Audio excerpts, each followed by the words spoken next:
You're live. All right. What's happening, everybody?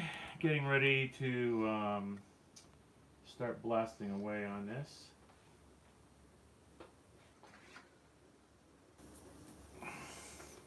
Getting my file all set up.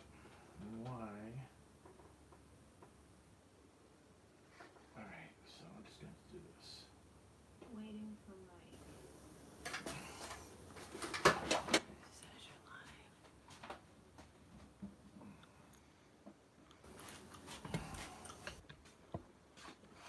All right, turn on some lights. Mix up some paint. I'm ready to go. What?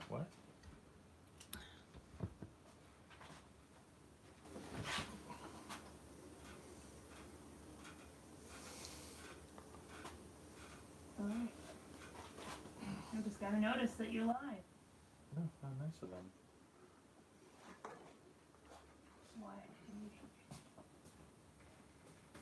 But you're not live.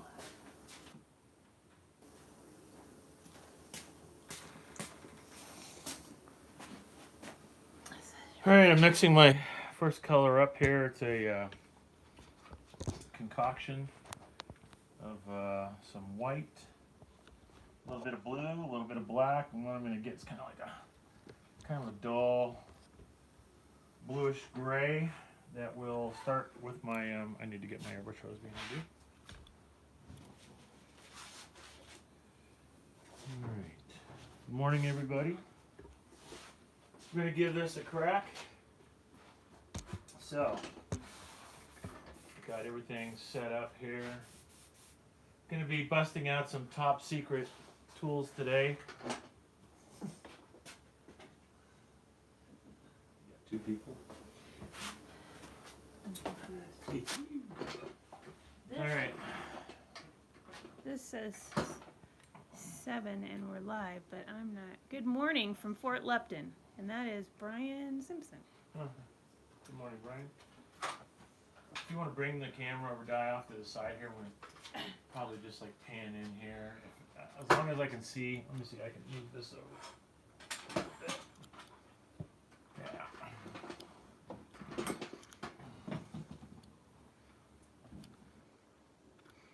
This is our first time, so we're still figuring out the best way to make all this happen for you guys.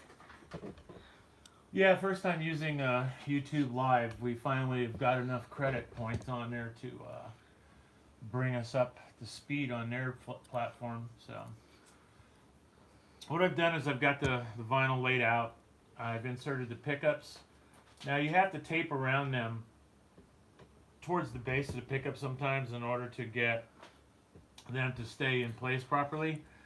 I do have rings. I'm going to do the rings, but I'm going to do the general layout of this first, and then I'm going to put the rings on and go ahead and airbrush the primary detail coat on with them. Right now I'm going to be starting with this lightish grayish blue color. You can kind of see what I'm dealing with here, and as I paint off to the side, that's pretty much where I'm starting. This will give me a good foundation that will look, rather light on the black, but allowing me to build up the lighter values when I come back in to obtain some of the extreme lighting that you'll find in this particular image.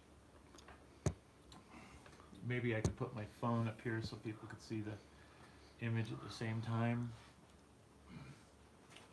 I'll pull that up. All these things are going to go dead fast because I have them with no turn off. I have them on never, so. Occasionally I might get a phone call. We'll see. This.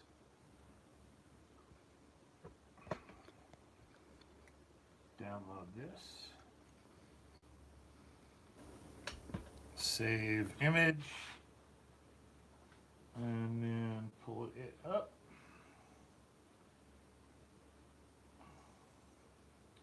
All right, so I got a couple reference points as I'm working.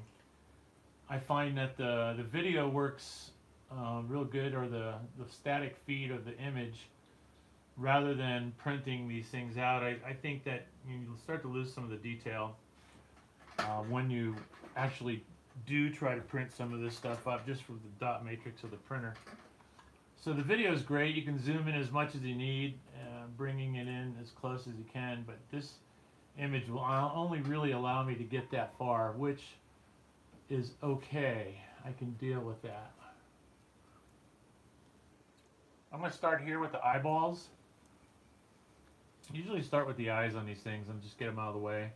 And right now I'm not really trying to create, you know, a stenciled mask. I'm just kind of putting in the lightness and the values that I need for proper placement of the image, and I will be going back in and enhancing all that stuff later on. I don't know if it's going to be necessary to use a reverse of these and come back in and enhance some of the stuff like the eyes. I might come back in, take the small circular template towards the end and really tighten up the focus on the eyes, around the iris.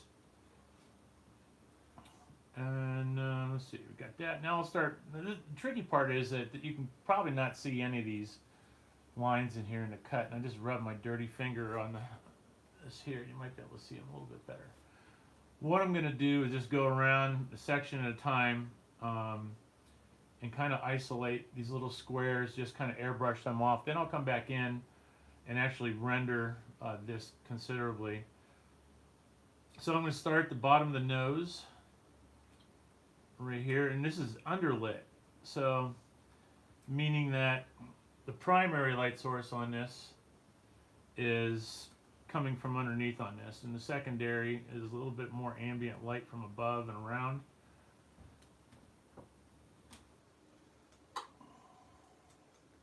So I'm just going to roll this back, and I'm going to have to change that setting on that thing. So we're probably going to only feed for about 2 hours today. And then we'll do a little bit of update on this stuff and you know, get a lot more activity later on this afternoon. Maybe do another feed or film it separately and then upload the videos, Di? What are you thinking?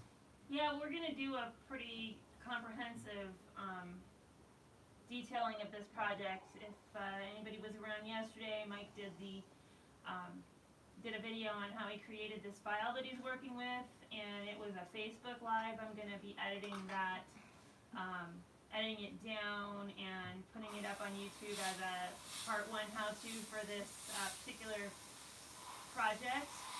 And we'll definitely document the project from beginning to end. We'll go live, I guess, whenever Mike wants to. Just pay attention to our feed. Yeah, we'll try to do the best to give you guys some notification when I'm working on this project. It's going to take more than a day. I've got the backside of it to do as well, but I also have to go paint some guns tomorrow, so I won't be painting on this probably tomorrow. So what I'm doing is I'm just going to kind of work my way around. I'm going to leave some things in place, like all the needles and the pins and stuff, whatever you want to call them. They're all going to be left intact on that. And I had to make a decision about what I was going to do first. Was I going to do the needles or was I going to do the background? But I think that doing the needles is actually going to make more sense on this particular project. A couple reasons about masking and re-registration and stuff like that. I think that would not be as clean doing it the way that I'm going to be doing it. But you could certainly have done it the other way. You just would have been required to come back in and put the mask over top of each one of those things, considering there's probably, I don't know, 80 needles on here. It would have been a real time consuming adventure. So I'm going to do it the opposite way to save time and maximize my efficiency with this project. So you can see, like, I'm just going over this really light, just enough to kind of define that edge. I want to be able to see it later when I start popping in the details. A couple of the pins came out, so I'm going to end up replacing those. I saved them off to the side, and I actually can cut as many as I need, which is another nice thing about working with the plotter on a project like this. Now, you know, a lot of people get all worked up. Well, you know, he's working with a plotter, he's using a mask, blah, blah, blah, blah. I don't want to get into the arguments of what's freehand, what's not freehand, but, you know, I'm going to be using this as a guide, and from there on out, it's going to be pretty much freehand. So, I'm not trying to rip anybody off by using technology that's available to me. I think there's a time and place that all this stuff can work to your advantage, and that's what I'm doing right now. Like I said, you probably wouldn't want to have to cut, even if you were to freehand these nails, it wouldn't look as good. I mean, you'd have to use some light stenciling, some loose hand mask to really pull it off as well. I'm just going to kind of lightly pop that in and come down here. And it's going to take a little while to kind of unfold this whole thing and work it out.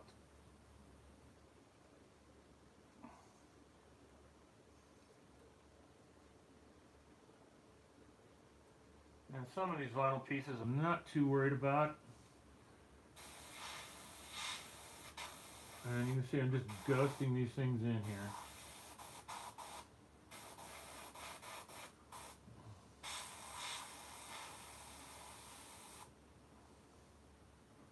Make sure I get the edge. Really light coats right now I'm just applying. I'm not really defining anything at all. I'm just going to kind of go around. And this is going to be quite boring for a little while, but at the same time gives you a perspective on how much work goes into this stuff, even if you are using a masking system.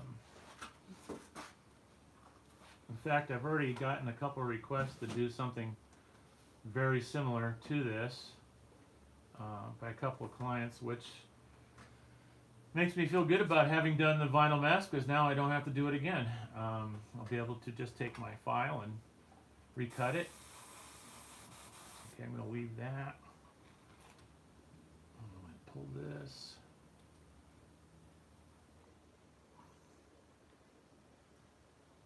Okay, I'm not really going to even try to keep these things. Some of these things you could keep, but it's easy enough for me to cut another file if I need to. It's a beautiful sunny day here today in Colorado. You're going to be missing your bike ride today. Yeah, maybe later.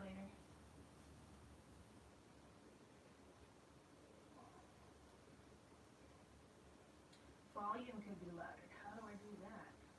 How do I make the volume louder? I don't know.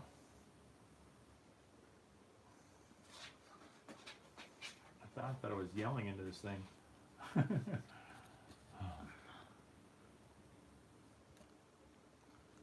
I don't know if that's any better, but couldn't we even move the microphone in front of the, possibly, so it's closer? Well, but it's connected to. Maybe turn up the volume on your computer?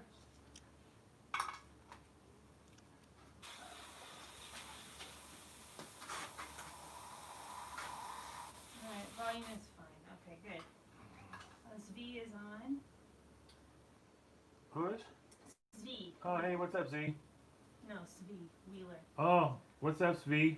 They said Z. Alright.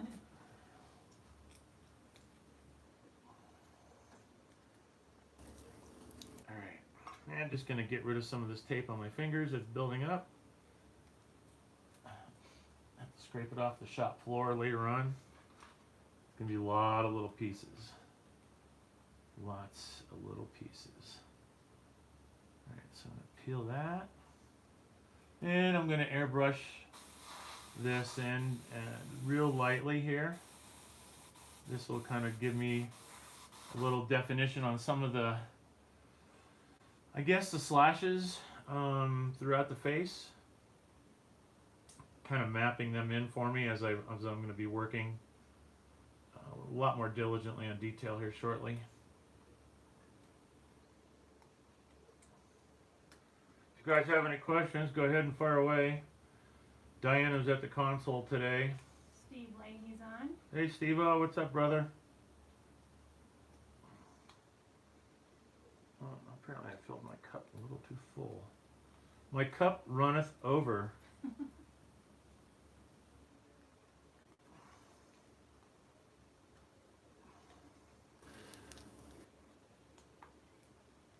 Now, let's see. All right. And I'll pan up a little bit on my image. Again, we're working with underlighting on this, so I'm just going to kind of emphasize that on my mask as I'm rolling around here. And then just setting up for a little, I don't know, mapping things out, setting up for what I'm going to be doing with this color to develop the image considerably more. I might even lighten it a little bit, which will easily wash out what I've got here, so I'm just peeling away. Actually, I want to get this in there. So I don't want, no, that's a tear. Okay. So adjustments can be made, will be made along the way when I'm peeling stuff up. I seem to have dropped my razor blade. Don't know where she went. About 100 of them on the floor, so. I got some right here. I guess this is why there's so many, because Yes, Drop them, razor yeah, blades. I know. I mean, I don't know where they all go, but I buy them by packs of hundreds, and they'll be gone before I know it, and I don't remember picking any of them up. Okay, where was I? Oh, see, I didn't want that to happen. It's a little bit of a gray spot there. I'm just going to scrape it off there. From paint from my hands transferring.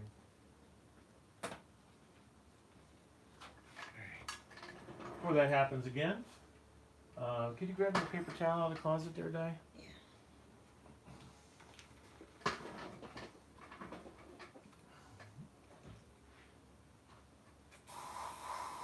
Okay, I'm just not really focusing on any real detail at this time. I'm just kind of mapping it out. What I'll do after I get this all done, I'll probably wipe it down with some degreaser. The mask will leave a little bit of a static charge on the surface. When you start getting into the real delicate airbrush, you definitely don't want the static charge. It's even worse when you're doing stuff like fiberglass, some plastics.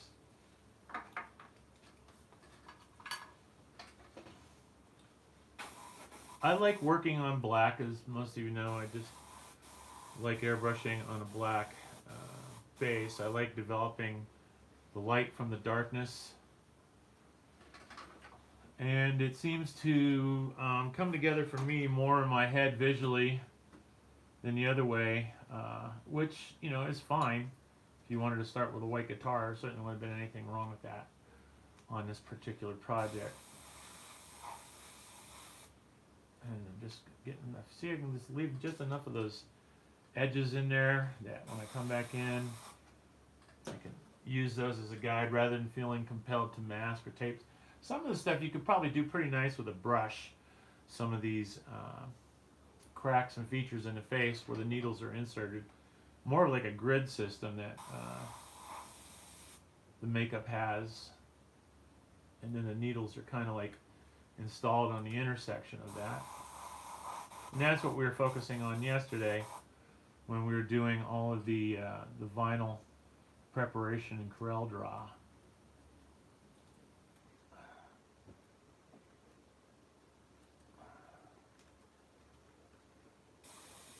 Just lightly putting in. It's going to look like a checkerboard when I'm all done. But it'll give me what I need to keep moving on in the project. And it's going to go pretty quick once I get this stuff off here. Now the mask on this character, or the art makeup, gets a little darker towards the top of the skull here, so I'll kind of keep that in mind as I'm airbrushing.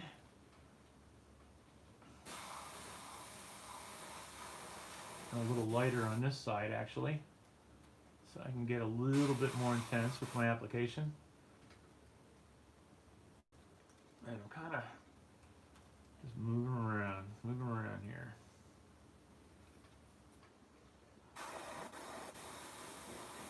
Moving around.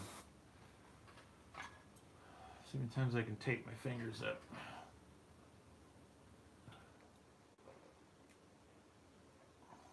Eventually, people are going to start asking, what are you using?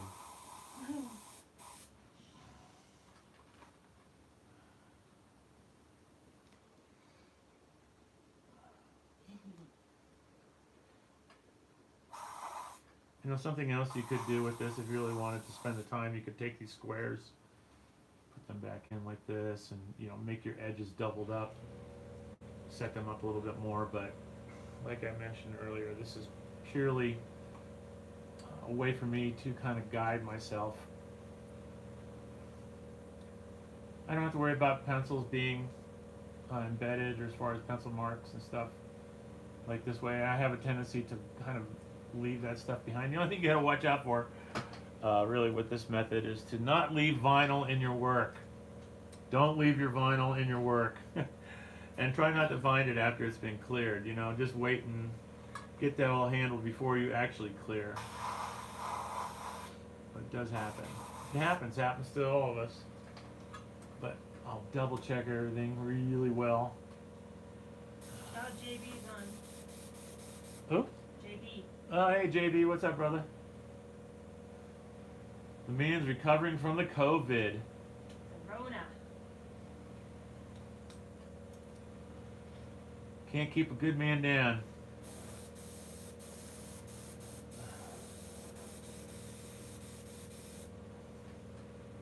He's gonna learn how to airbrush so he doesn't have to spend so much money at my shop.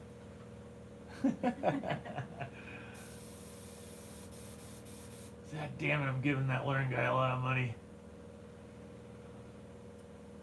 Well, he'll see why he pays me what he does today.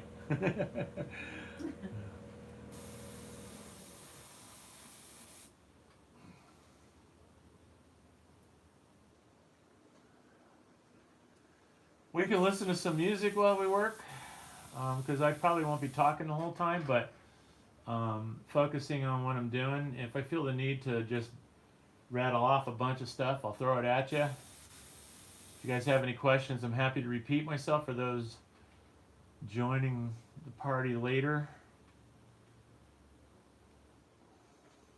But we'll probably be going live for a couple of hours.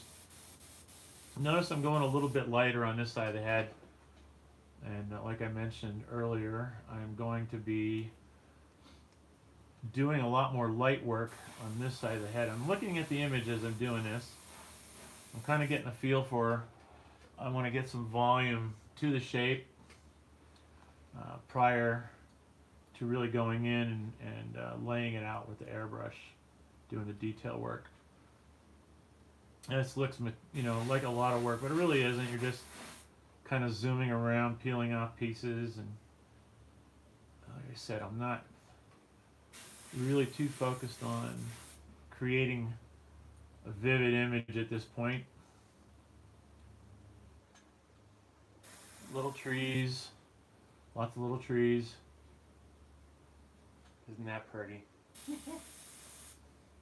Happy little trees. Happy little trees.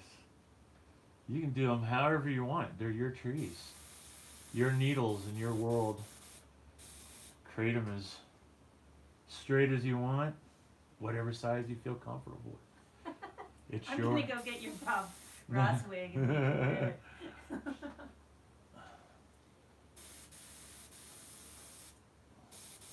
Good old Bob Ross. Man, I watched the series so much when I was a kid in amazement. And when internet television came back around, I got to relive my youth, and I spent like, I don't know, probably 2 months watching every freaking episode. Even got Diana to sit down and watch them with me again. And then for a while I was actually training myself on Procreate on my iPad, utilizing Bob's techniques, trying to keep up with him in a 30-minute segment, working with a digital program that I had no idea what the hell I was doing. But it was actually very fun, and I learned a lot. It was challenging, and we all kind of laughed at, you know, what I was able to do in 30 minutes on the iPad. And obviously Bob's lifetime experience as efficiently as he is of paint it was definitely, I was falling way short of what he was able to do, but I enjoyed the challenge. It was a lot of fun. And I got to see Bob in action and enjoy all those old memories. It was good television when we were kids as artists. We don't really have that much anymore. Art programs in schools being dropped left and right. I'm very fortunate that my old high school has a continuing program under the guidance of Jan Pearson, who I actually went to school with at Harbor Creek High School. And she is really doing great things with that program after George Humes had retired, who was my and her high school art teacher. So, you know, maybe this internet television thing, I think it has its advantages to certain stuff. Diane and I don't watch much cable television anymore, news or anything. It's pretty much whatever we find on Roku channels. And there's a lot of great artists out there. Oh my God, there's so many great artists out there in the Roku channels. And some of my favorites out there to watch aren't airbrush artists. They're primarily oil, you know, or acrylic brush painters. And some of them use a little bit of airbrush periodically, which is good to see. I keep getting paint on that. But yeah, I entertain myself. I try to do that when Diana's in bed, because I know that can Whatever, not I've necessarily. been subjected to hours and hours and hours of YouTube videos. I probably could paint. You probably could. I probably could. I know. I the would theory. hope you could. I know the theory. I've just never actually practiced it.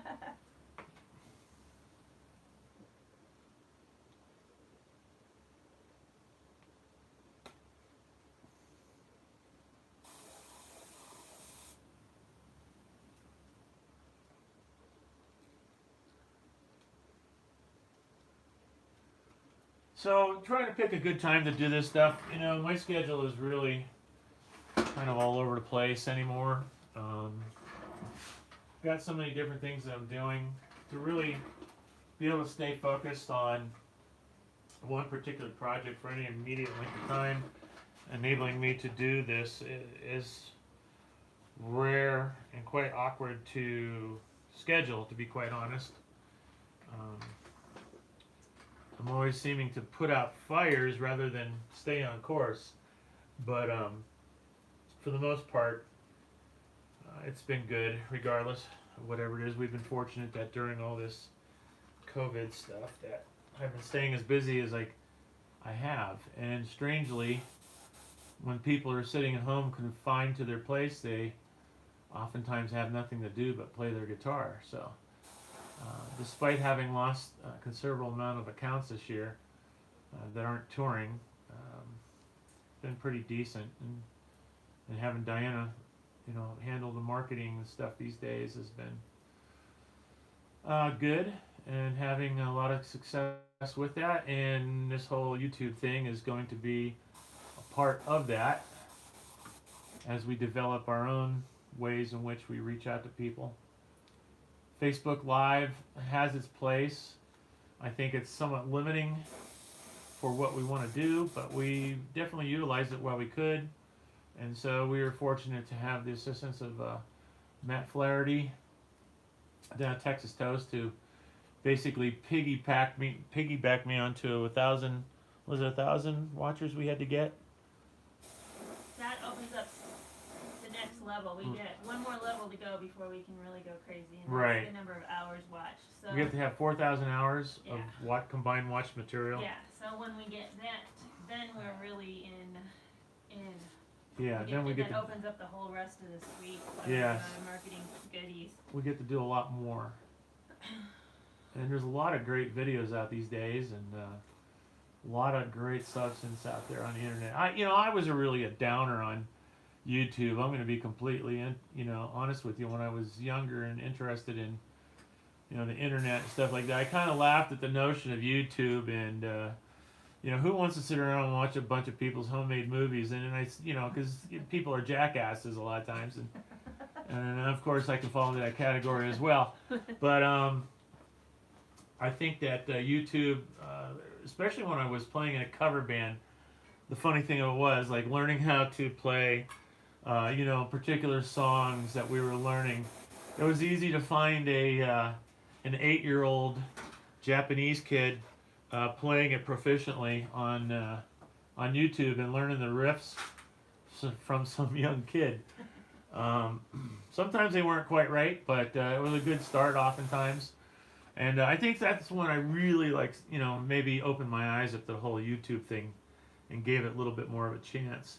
And as I did that, I started exploring, and somehow YouTube started recognizing some of my interest and started feeding me. Somehow, because Yeah. they watch everything you do. That's Right. how. And so they, were able to, well, I don't know, they monitor they probably get feed from eBay, Yes. all that stuff, all the sources of things you search for and look for, Amazon, so forth. But then I'm like, oh, that's kind of interesting. So I started watching more of it, and now here I am giving a little back. So hope you guys don't mind. I'm going to be an idiot sometimes. Happens to the best of us. But you gotta try to make it part happen. of your persona. Right.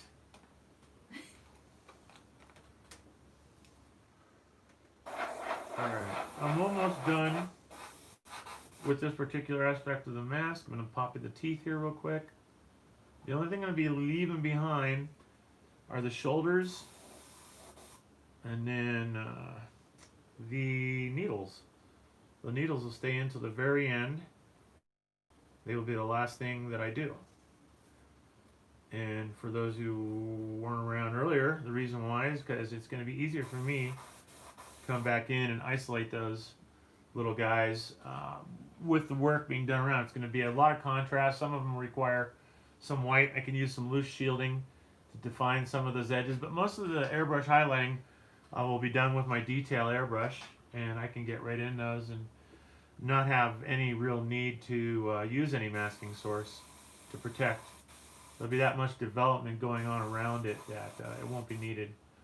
Alright, so now I'm going to go ahead and peel all of this back.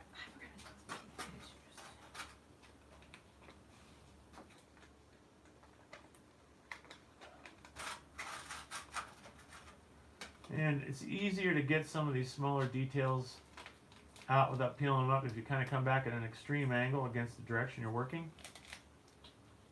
And remove this. You can see I could probably almost call it right now and only charge my customer $50. But since, oh no, he's not watching. Nah. I forgot to send him the link. Oh, that's okay. We're just sending the link after it's done.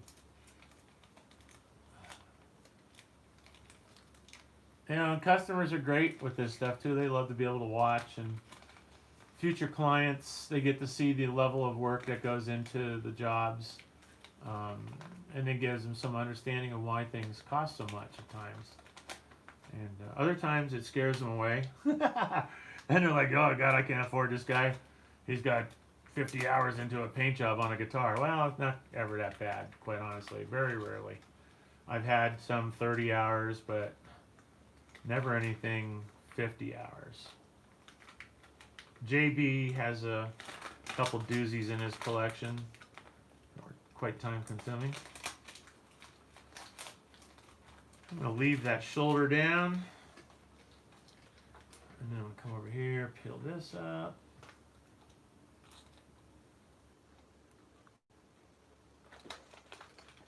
And then make sure I get that one. Another razor Another blade. razor blade down. Man down. I put a bunch of them over there for you that I picked up from the floor. Alright. Alright.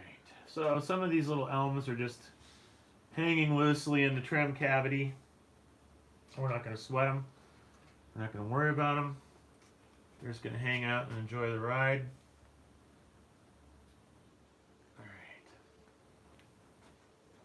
Now you'll notice I have the perimeter of the head actually developed quite nicely here, and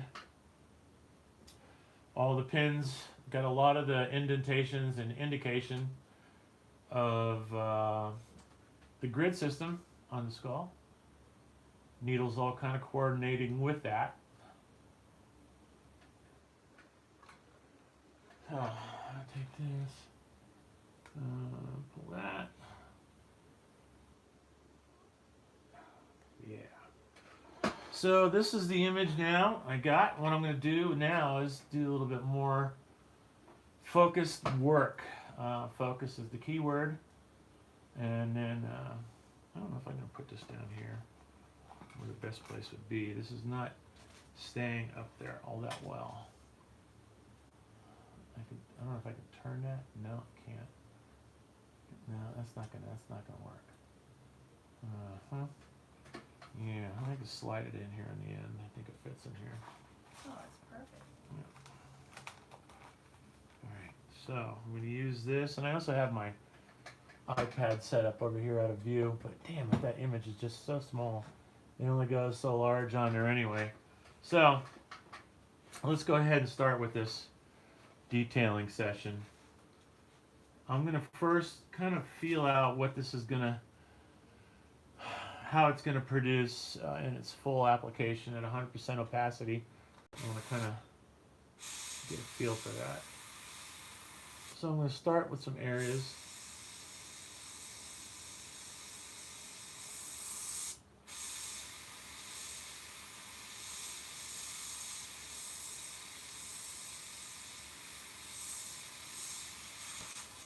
And this will take some time. It's going to be a lot of work during this phase. Oh, you know what? At this point in time, I want to put the pickup rings on. Where are they looking for you? Yeah, I got to get a couple other things. I got to get a screwdriver. I got to get screws. You can entertain the crowd with whatever news you need to provide. News. Make sure that you have signed up for our newsletter. That's for sure. I will put a link to it in the description when this is done. It's also available on our Facebook from any of the pages, Learn Guitar, Learn Airbrush, or Thinking Out Loud.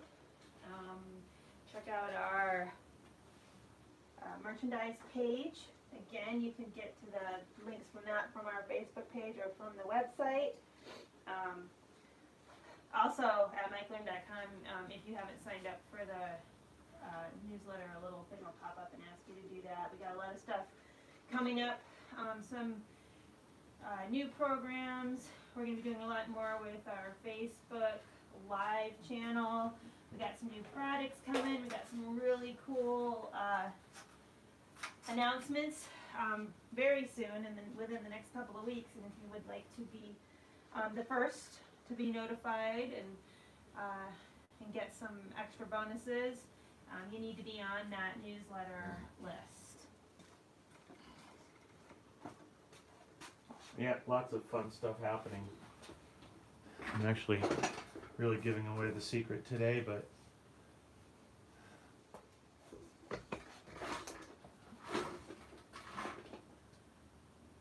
I'm going to pull these out to about the same height as my pickup rings. What I'm going to do now is I'm just going to put in 2 screws, one in each corner, and I'm going to leave it loose so I can, whoops. Oh my God, did you drop the screw? That's right, I got plenty of them out there. I'll get it.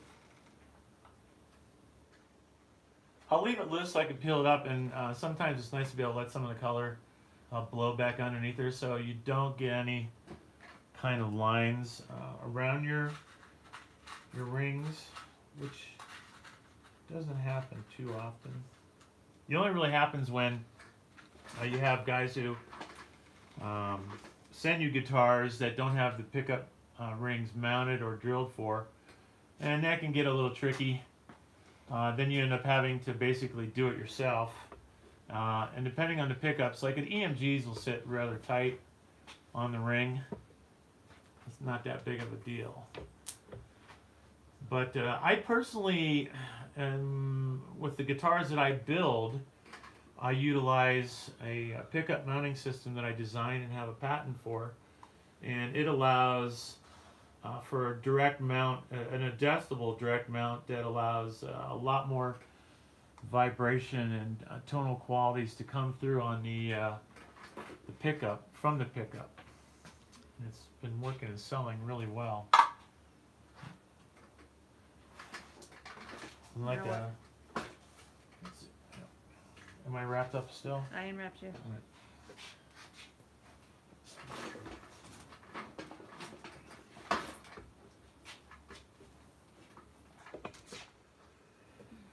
Alright. I'm gonna get the pickups on, pickup rings. Sometimes you gotta work in here at an angle to get all those details on that stuff.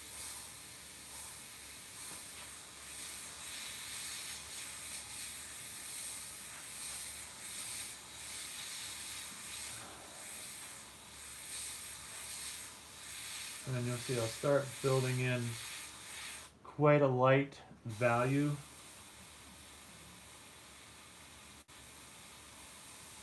We'll probably just go to about lunchtime on this bead, but we'll keep you guys posted on the rest of the work that's being done on it. Now, this airbrush is getting right in there. You can see the fine lines that I'm getting with it. I won't have any problem coming back in with the needle and doing the needles on the image freehand.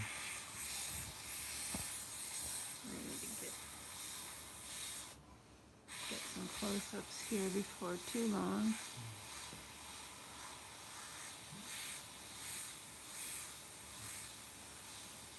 Now, what's the name of the actor that does this guy? Doug? I can look that up for you. Yeah. All I right. mean, they've done other versions of this particular character, but the original guy certainly was the best.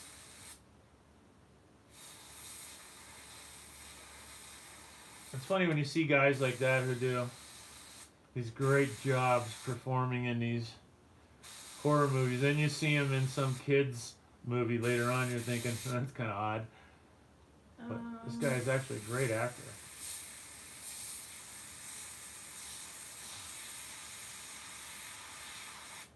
Doug Bradley. Yes, Doug Bradley. Doug Bradley, hell of an actor.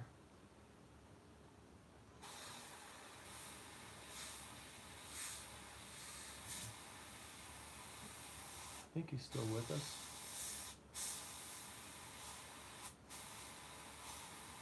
Yes, he is 66 years old and he lives in Liverpool.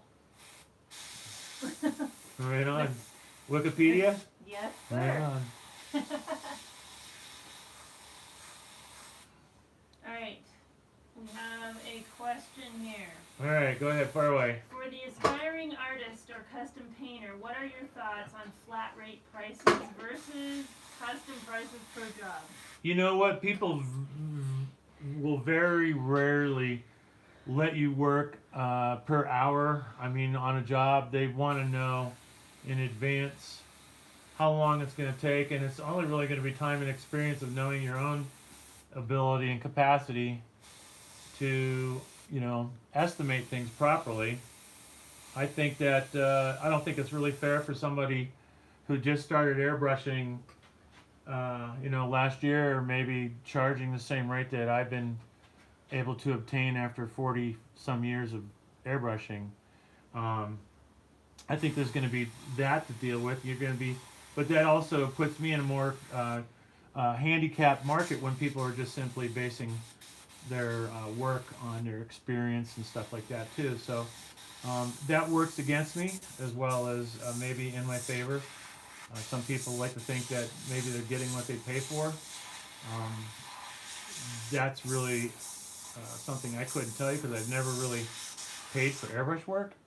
But having had airbrush for so many years, I can say that I'm able to get more for my work now than I did in the past. And obviously I've gotten a little time under my belt. I think the grays in my beard start to almost clocked me a little too well. But when we're pricing, we have like general ranges for general jobs. Yeah, that's how we So kind of break it down. that's how we do it primarily. Yeah, we try. Some stuff like this. I probably undercharged the guy, maybe a couple $100, but I didn't really care too much because I was going to enjoy working on the project. I thought it was going to be a pretty cool job. Now, this particular job is probably going to be, by the time I get done in the front and the back, doing all the assembly, tearing it down, it's probably going to be 16, maybe $100, somewhere in there. And that seems like a lot of money. Who's spending that kind of money on guitars these days? Well, not a lot, quite honestly. A lot of people are opting out to have custom paintwork done, and they feel content with having vinyl on their guitars as far as imagery, wrapping them. They have these masked or skins they call axe skins or something. I can't remember what it is, but it's basically a vinyl wrap on that, and you're going to be competing against that market no matter where you throw your pricing range. So I always say, you know what, you get what you feel your time is worth. You charge what your time is worth. You charge what you feel you value yourself. And certainly with that in mind, I mean, you have to be honest with yourself as far as your abilities, what you're capable of doing, and what the customer is going to expect from you. You always have to push your horizons, no matter where you are as an artist mechanically. You shouldn't necessarily not plan on having to challenge yourself as you get older. Even myself, I'm still, liking to find the challenging jobs. Like this particular one will be quite challenging. More so keeping track of which needle I'm working on at any given time. As I look over the references, I'm kind of finding myself already slightly confused. I think, oh shit, man.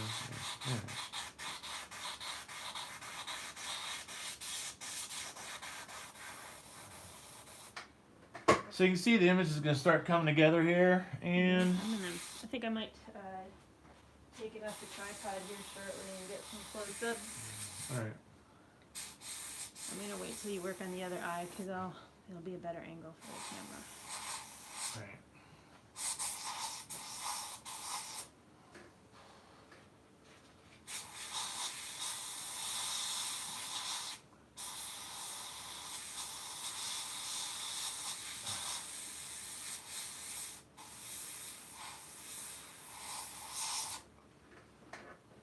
Alright, now I just kind of placed in some of the wrinkles in the forehead just to get them out of the way. Now I'm going to start working around the bridge of the nose.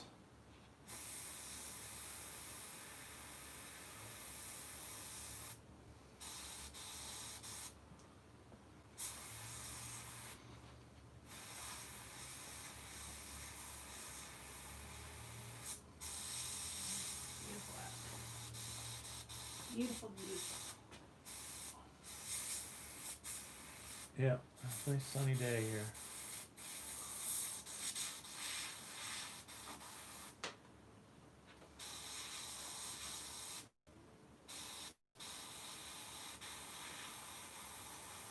Your use for stuff like this is really key. And there's a lot of this particular image, different resolution or Halloween masks, but the theatrical versions are usually the best and the most identifiable.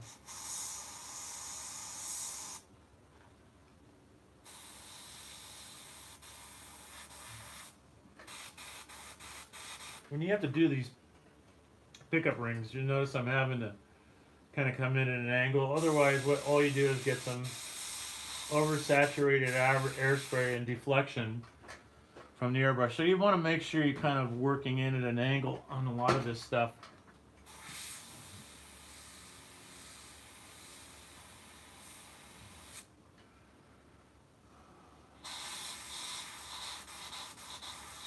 a lot of these surface textures on this skin I'll actually kind of render like this, or I'm kind of randomly running around putting in some real soft light I used to call pillow strokes and dots.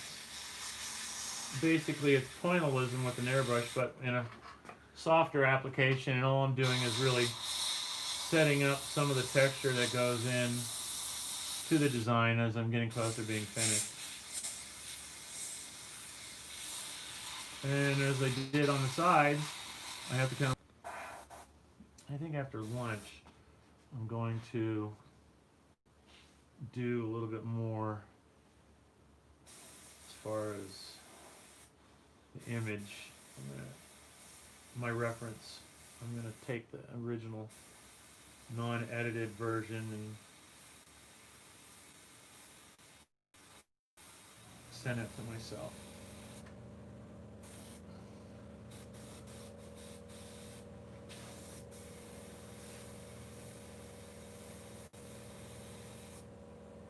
Hey, Matt from Texas Toast is on. What's up, Matt? You should be teaching today. Guys, check out Matt's channel. Matt's got a lot of great stuff. We're actually going to be doing a little group effort on Saturday after Thanksgiving on his channel, and talking about a couple things we've got going on together. Alright, I think I'm gonna bother everybody with a jiggle here for a minute. I'm gonna take the camera off of the tripod and get some close-ups. So forgive the jiggle.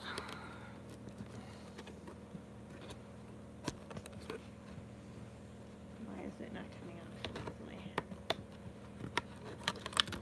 There we go.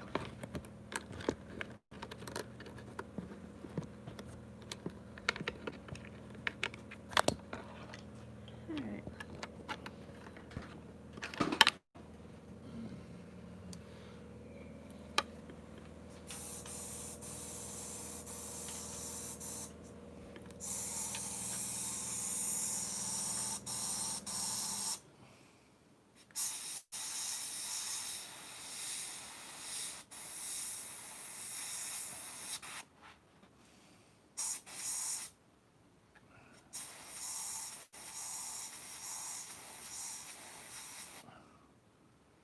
Well, are you filming, or are you going Yeah. to give me a colonoscopy?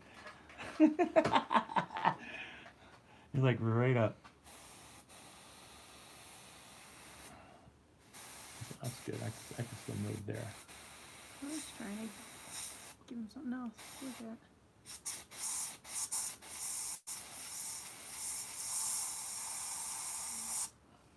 And here you can always see how you're just following your little mapping and Yeah. adding the detail to it.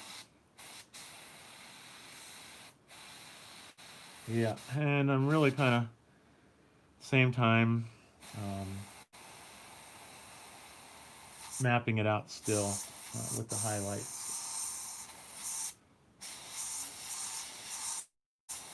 And I'll be doing quite a bit of rendering on this. Like I said, this isn't going to be a 2-hour picnic, a 4-hour tour. It's going to be an adventure for a little while.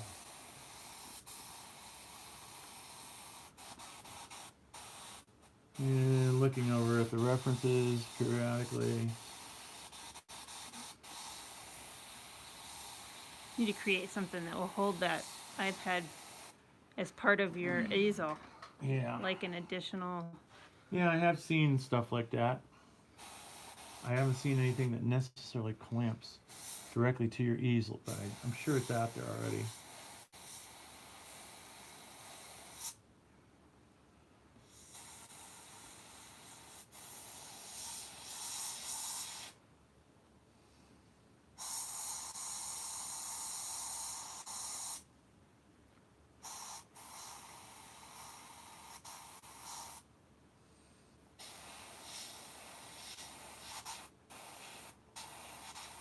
I always like to build these things up slowly.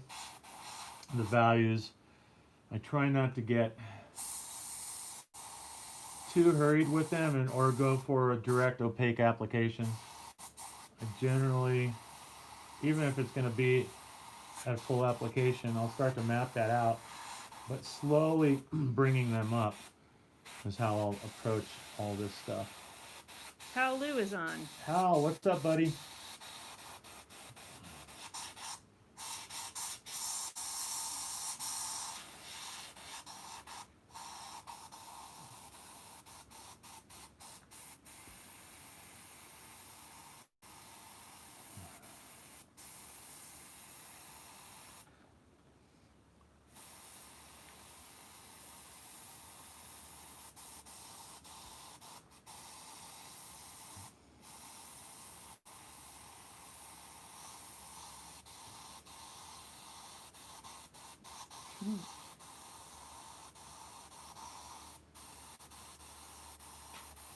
Alright, I'm just going to lighten up that center of the nose.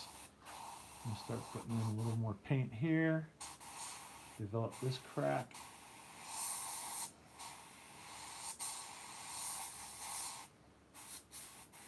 What's the story behind Pinhead? Why does he have needles in his head? Do you know? I can't remember the exact thing, but it was to suffer. The whole basic premise of these Xenobites was suffering. Yeah. Pretty good.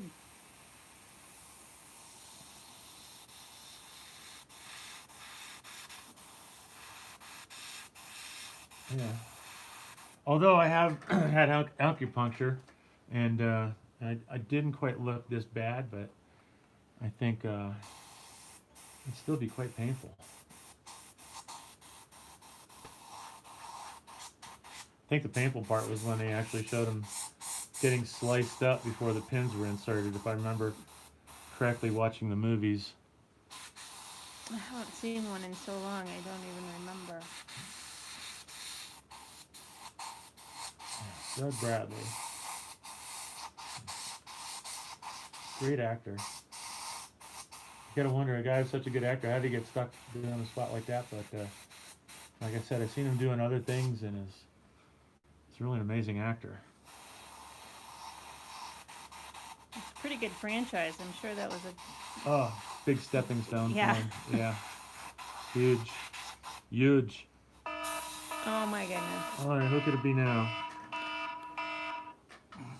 Sorry, Chance. Can't take your call right now, buddy.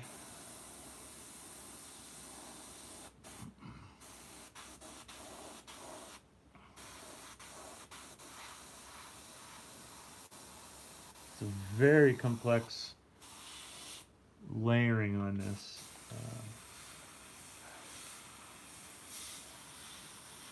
A lot of texturing. And I'm sure a good portion of it was enhanced in Photoshop. But it is a great photograph regardless. And I am going to be slowly working in all that texture. Even if I was going to do like a really extreme opaque application, I'll just start with some light, gradual strokes, and then I come in and do some of the texturing. And this is all just what I would consider an underpainting. Some of it will be left intact, a very small percentage of it will be left as it is. More will be developed with lighter colors and the darker values as I'm moving along.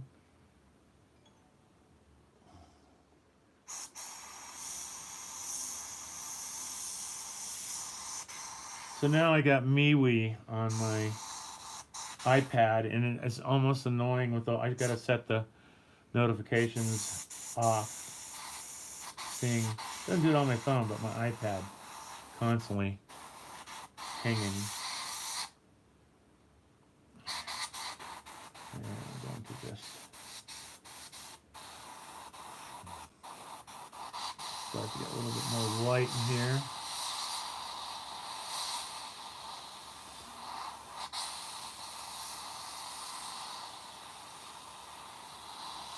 A lot of this texture will be muted out. A lot of it will be enhanced again. Different phase of the painting with some lighter colors.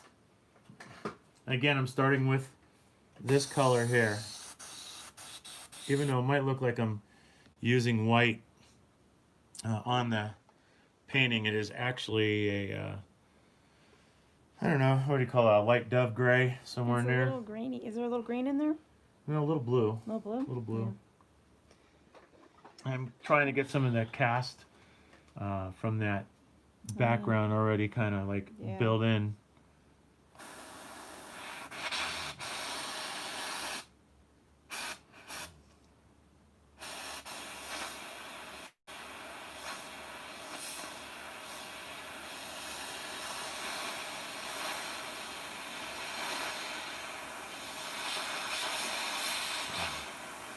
Sometimes it's a fun challenge to just take a painting like this and develop it with one color completely through and not use any highlights, some dark values. It really is a good exercise, challenge you. I've got a few of them around that I've done just for that very reason, to challenge myself and also to challenge students. Sometimes my projects when I'm teaching airbrush classes is just development with one color to help emphasize the restraint of application.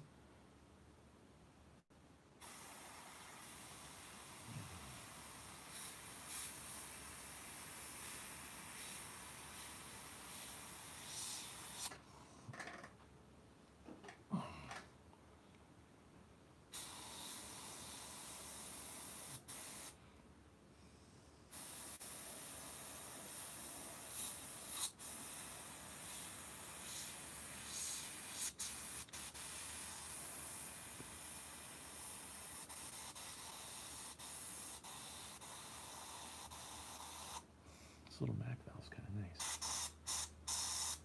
Turn it down, choke it out.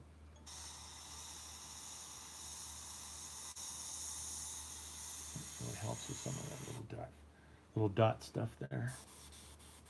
Forget that you're there filming, talking like I'm at a golf tournament. He's about to lay up the box. He's got his 9-iron after the shot. Looks a little concerned with the lay out there. Hope he doesn't put the ball in the drink.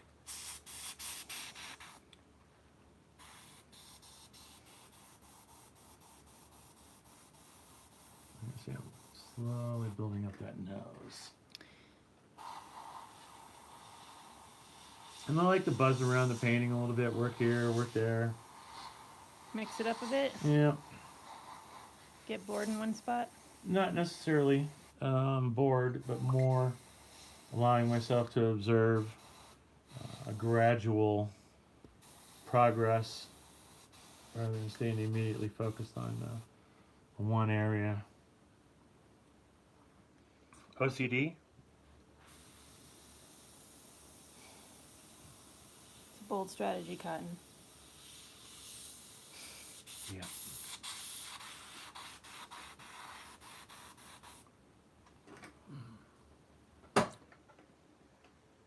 I don't know what's going on in the bottom of the chin because it's not my image. That's one of those things I'm going to have to change on the reference photo.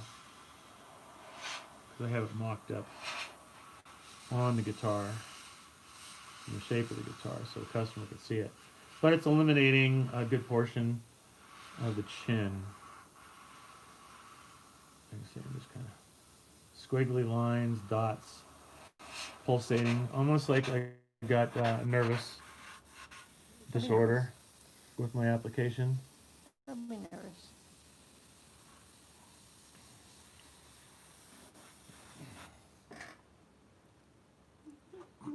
Alright, now I can peel this. It's amazing how much this image is going to come to life when I peel this mouth out. It's going to make a big difference. Let me see how much the contrast of that really is important. Indeed. Alright, so now I'm going to work with the teeth And the underlighting is the key to this. And he needs to brush his teeth. Really does.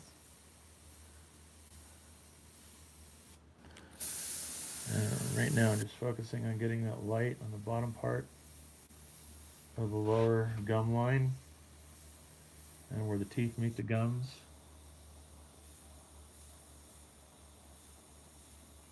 Like that. There's very little else going in there due to the contrast adjustment on this image. So going up to the teeth up top.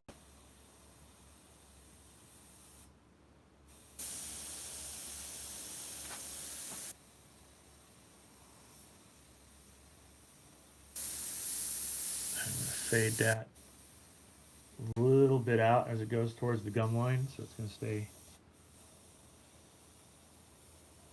lighter at the bottom. Remember, we're dealing with the underlighting here, so.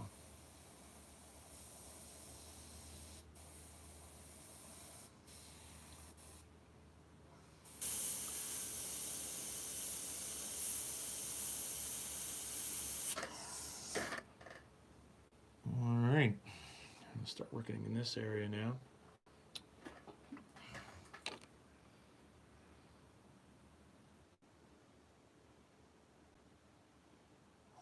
I'm just mapping it out in my head here.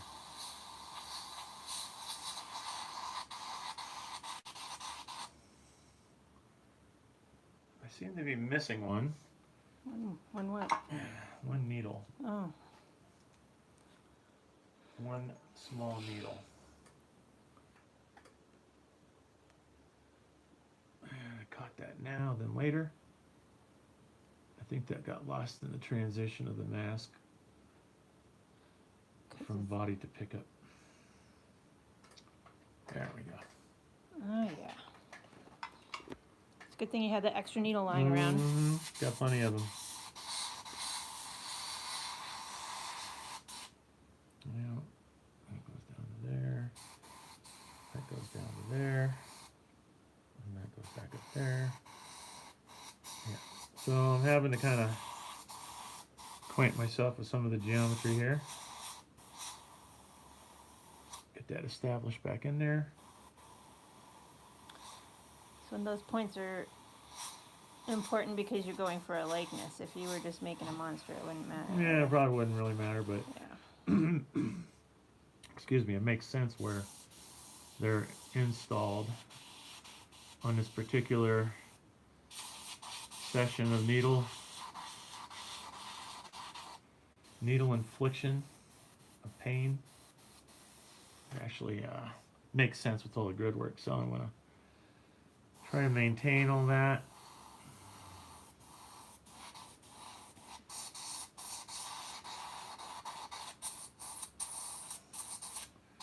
If you guys have any questions, fire away. I'm only going to probably be filming for another 50 minutes on this. And then I'll come back and do some more videoing later.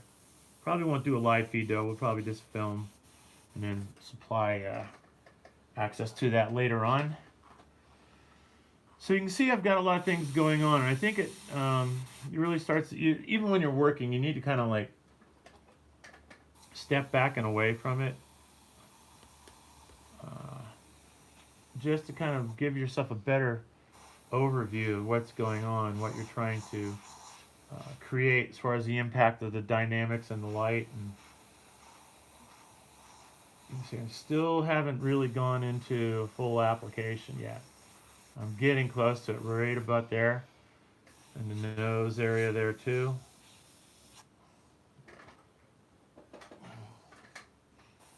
This here is going to get considerable amount of light. And for anybody who has joined us in session, yesterday we did a video on how Mike created the masking that he used and all the needles that you see, and that will be available, edited, and available up on YouTube later on today. It'll be the first part of the series. Yeah, so there'll be a lot of stuff that this one is going to be quite time consuming, but it's a really good one to demonstrate a whole bunch of different techniques involving lighting, dealing with transparent color application, value, contrast, soft edge versus hard and refined taped edges. They all kind of work together in the image to make it what it is, and technique of using all those together is what's going to help us create the best likeness of this particular image.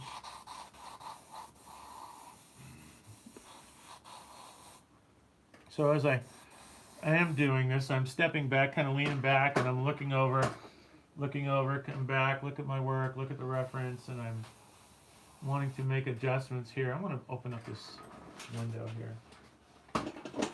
I don't know if you can get it. Hold the camera. You can get in all of it.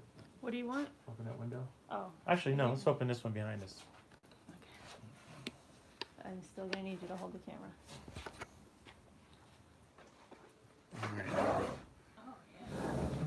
Lovely. What a lovely day. This. There we go. A little close up there.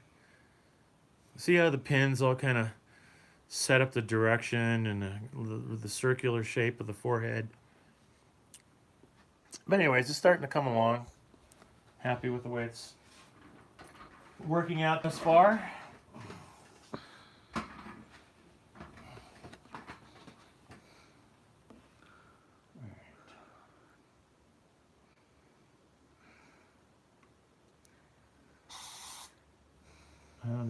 There was a pin there. Uh-oh. Another pin loss. No, it's not lost. It's underneath my pickup ring. Ah, okay. Well, I'm going to put this back on the tripod. I'm going to cut another version of this mask. We've got one right here. It's a different size. Oh. I had to resize it. Throw that one So I'm just going to cut this real quick while Diana pans in. Alright, let me get in here. You can see this. We're heading up to the forehead here. And I'm going to go back to the tripod.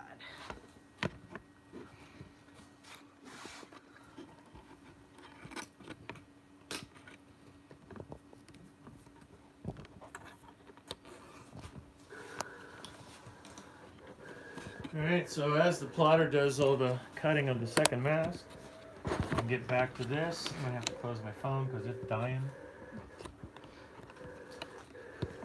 You weren't really using it though, right?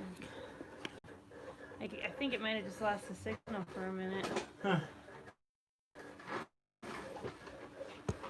Okay, so as I'm doing this, I'm conscious of this part of forehead remaining in the dark. And I'm really going to pop these things with some heavy flood strokes. Flood strokes when I just basically use my airbrush like a paintbrush and I just kind of force it to kind of puddle up on itself and become very heavy application. Air pressure is really, really low.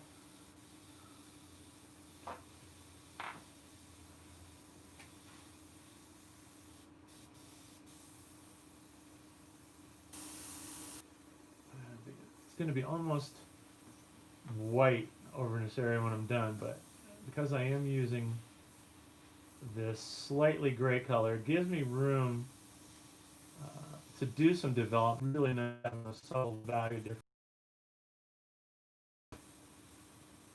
I've seen a lot of this image have painted throughout the years, and you know, you always see different levels of detail on the interpretation of that, and that's certainly cool. See a lot of t-shirt stuff that has been done throughout the years, and maybe not all that stuff. So I'll really start to blast this in here. Really am going to start developing this curvature here.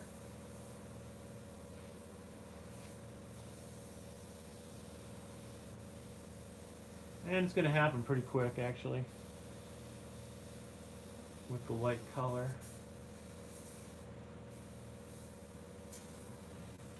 Okay, so Jay wants to know what your favorite subject matter is to paint. Who wants to know? Jay, excess paint. You know, Jay, I really don't necessarily have a favorite subject matter. I would like to think that I like to maybe appreciate the composition, maybe it's the lighting in a photograph, if I'm going to be using a reference, which I don't normally do with my artwork. I don't, unless somebody has a request for something like this. So I suppose my favorite thing to do as an artist is to create my own imagery based upon maybe a loose sketch that I have, or just letting it fly with no plans or expectations whatsoever. I like that a lot. Any restraints other than my own expectations in the end of the project, or making myself satisfied with the results. So, I mean, I like this particular project because one, I'm a fan, and two, it's such a strong image and it's just done so well. The photograph is just awesome. So, but other than that, man, you know, I enjoy like the rat fink stuff that I do with pen and ink. You know, I like doing the digital album cover stuff I'm doing too, and I like doing all of it. I enjoy it. I don't know. I'm cursed in some ways because I can't find myself necessarily content doing one particular thing. I enjoy having a broad spectrum of interests that keep me interested, basically.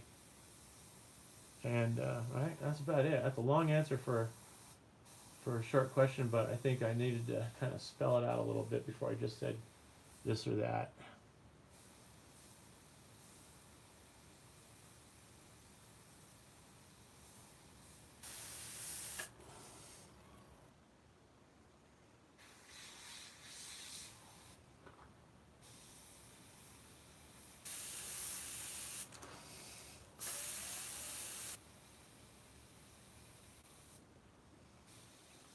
You can see I'm really punching in some of these lines.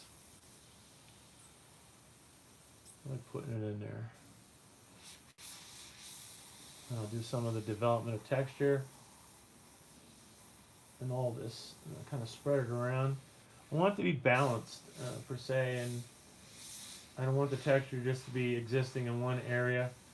You know, I want it to be consistent throughout the painting, but usually I'll start with the perimeter of these shapes. I'll define the edges where they're separated.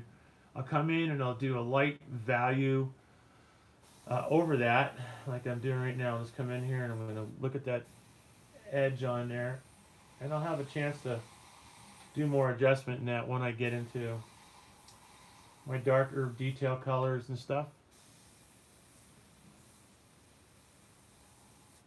Right now that I got that done, I'm looking at the piece and I'm taking into consideration as this thing moves up this way, it's getting darker. So bottom edge is a little bit lighter, it starts to get darker, and it picks up a little value towards the top. But this one also starts to get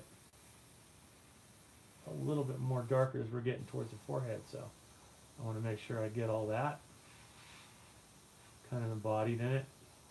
I try not to, you know, do this stuff so I have to keep coming back in and working on top of my other work. I don't like stomping on it. And that's really a difficult thing to teach students, trying not to overwork their painting because they didn't necessarily complete the first step thoroughly. And then they're always having to compensate later on down the road with adjustments and application on darker values, if you were in this case overworking the lighter color.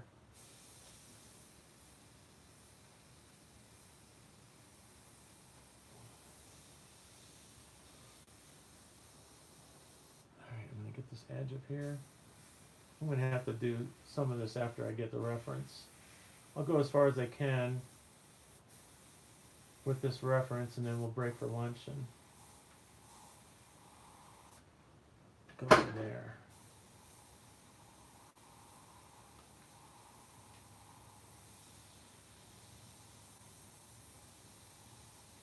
rather dark over this area. A lot more texture is being picked up as that light dissipates across that surface. And that's all you're really seeing in some instances is where the light's just passing above some of the surface little bumps and textures.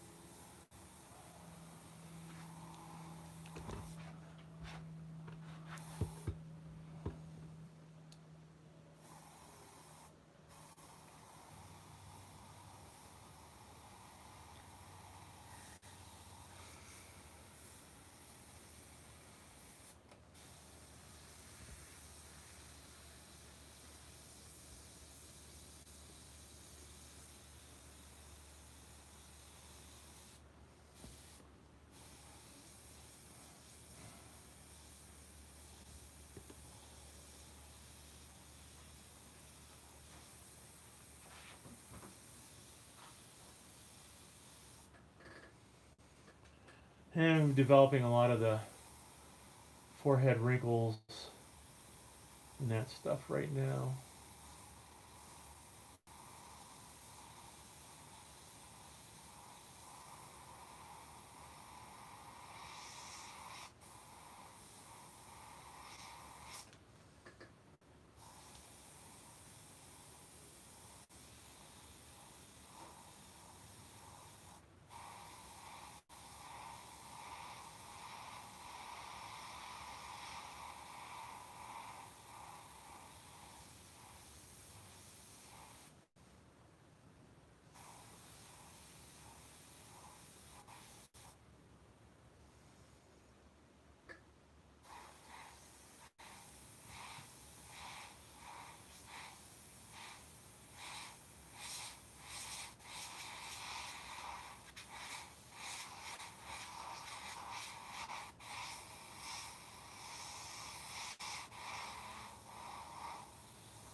I'm gonna go up a little further into the forehead here.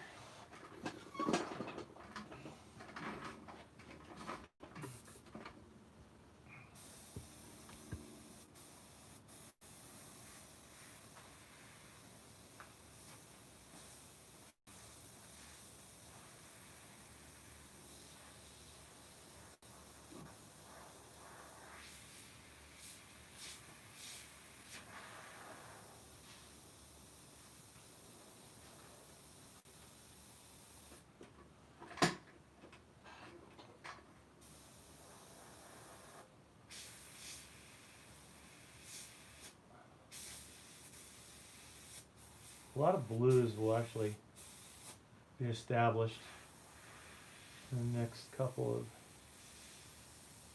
of applications of color. What I'm going to be doing is finishing up this with this value here, which, like I showed you guys before, is rather kind of a dove gray. I'd say about 30% gray. And then I'll start working my blues. Some of the stuff will get knocked back, so it's not too worried if we overwork this white section. Just want to make sure you have enough of it.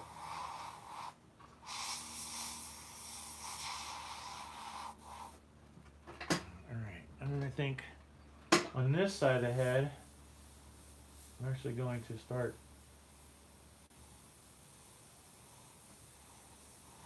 cutting that edge back.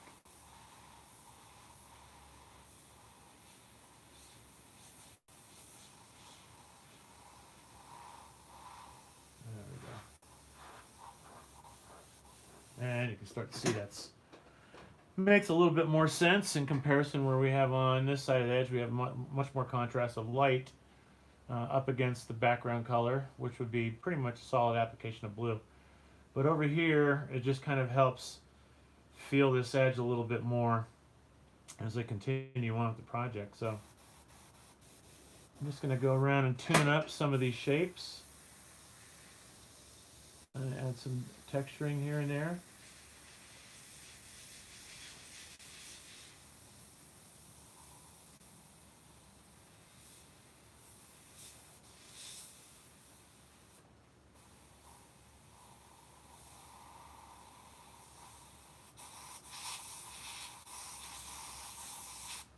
I like doing a little Hellraiser right before Thanksgiving.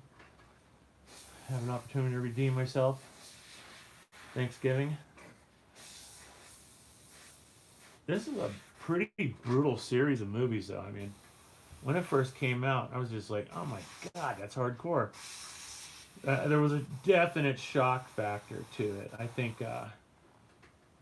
you know, it's even gotten a little bit more macabre as the series went on, but it didn't have the same impact. The first couple I thought were just absolutely fantastic and really quite shocking to watch. The effects were pretty good for the time. I mean, look at them now, it's like, but what? Did you ask Siri? Siri, I didn't say anything. You don't know what you're talking about, chickie. All right. Well, I think that's probably a good spot to. We have one more question. Sure. What kind of paint are you using these days? And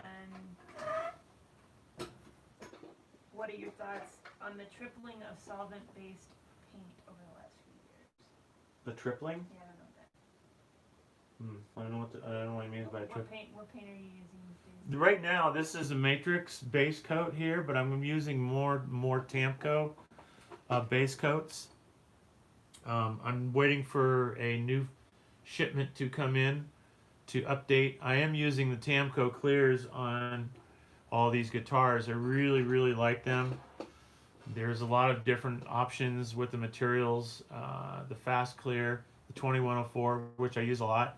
I started changing the application with my gun. I don't use a big spray gun. I'm using a Rich 8, I believe, with a 1.1 tip or 0.1 tip, and no, 1.1. I'm sorry, and you know, it's been really good. So I'm going to try using more of the Matrix base coats in the future, or not the Matrix, but the Tamco. And I have a whole mixing bench of the Matrix, and I've been using Matrix for quite some time. The only thing I really don't get from them is any sort of support other than through my local supplier who doesn't know what's going on half the time anyway. So that's been something that since Lee left that program, there really hasn't been any availability to have particular questions answered and so forth. But really have had a lot of good years with Matrix. Prior to that was Spieshecker and Sem. I was using the Sem candies mostly. Didn't really like the base coats too much. I had a lot of issues with Sem's pinstriping urethanes, bleeding and stuff like that when the clear coat went over top of it. So I went back to House of Color on all that. But you know, for candies though, I'm still using a lot of House of Color candy concentrates. But I don't use their base coats at all for painting. Matrix has a base coat automotive system for people to be able to match OEM colors. And I use that for many years. It gives me a lot of flexibility with my business. So Tamco is in the process of developing their line of base coats and hoping to get some more options in my hands. I have been using the black and the white, and I just recently ran out. So that's what I'm using these days.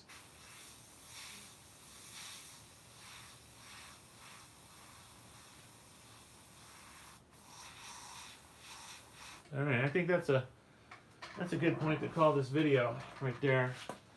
We got the primary white laid out. I think that'll give people a chance. Actually, no, one more thing. I'm going to do this. I'll pull all the vinyl off except for the pins. So all I'm going to do now is just go along the edge of the shoulders, map that out, like so, and then I'm just going to peel all this stuff back. I'll send Leonard the video later. He's got to work.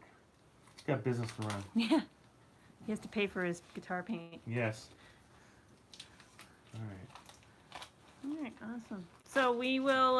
This obviously will be available as a to rewatch it live, but I'll also do some pull some shorter videos out of it, and we will continue to follow this paint job, both video, still shots, whatever. We'll make sure that it's completely documented. Want to thank you all for being here. Don't forget to sign up for our newsletter, visit our webpage, check out Facebook, all those things. Thank you so much. Have a good one.